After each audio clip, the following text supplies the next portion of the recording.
Hari abantu bavuga yuko akazuba ka mu gitondo k'akayagirizo cyangwa k'agasusuruko ngo kazira vitamini, gatera vitamini mu mubiri. Oya, ntabwo izuba ritera vitamini, ahubwo dore ukuntu bimeze. Ka kazuba k'agasusuruko ni ukuvuga ngo iyo ukicayeho gatuma ahubwo umubiri wizanira vitamini D. Vitamini D ikomeza amagufwa ndetse n'amenyo arimo. Iyo bavuze rero kwicara ku kazuba, bivuga ngo ujye ushaka umwanya uhe umubiri wawe ka kazuba ka mu gitondo k'akayagirizo cyangwa se agasusuruko nk'uko bamwe babyita. Nyamuneka ujye wirinda kwicara ku zuba ryinshi. Oya, ntabwo ari ukwicara ku zuba ryinshi, ahubwo ni ka kazuba ka mu gitondo kaba kagitangiye kuva, igihe kataragira imbaraga nyinshi, katarava ngo wumve ko rigutwika.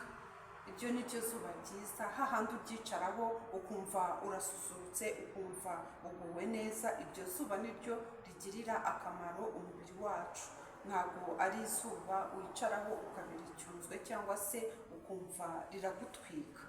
Ririya zuba rituma amagufwa akomera, rirakenewe nka kwa kundi dukenera intungamubiri mu biribwa. Kwa kundi tuvuga ngo hari amafunguro dufata akomeza amagufwa, hari n'andi mafunguro atuma aduha intungamubiri, amavitamine, nk'uko twabonye imboga, imbuto bivamo vitamine zitunga umubiri wacu buri munsi. Hakabaho amafunguro akomeza amagufwa.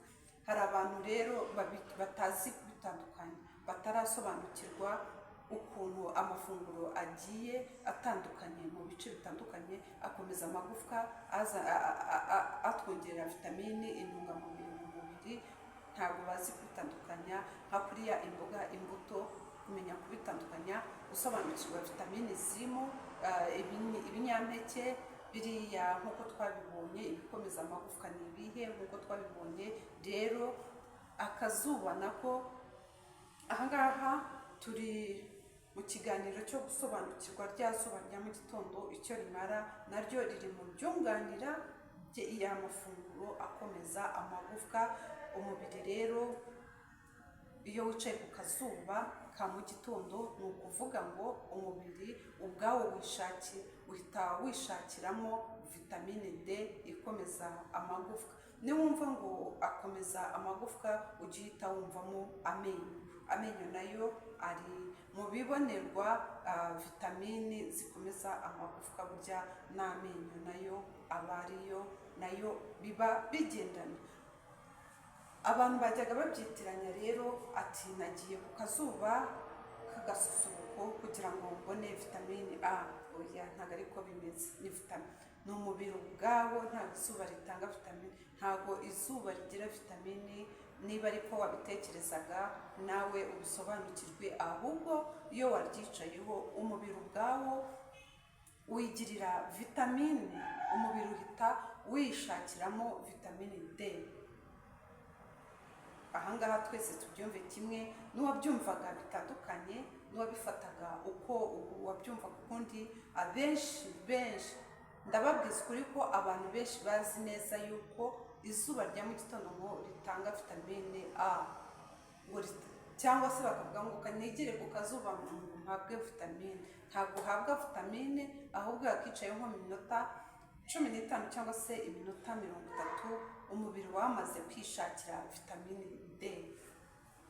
Wamaze kwishakira ya vitamine ariyo ikomeza amagufwa.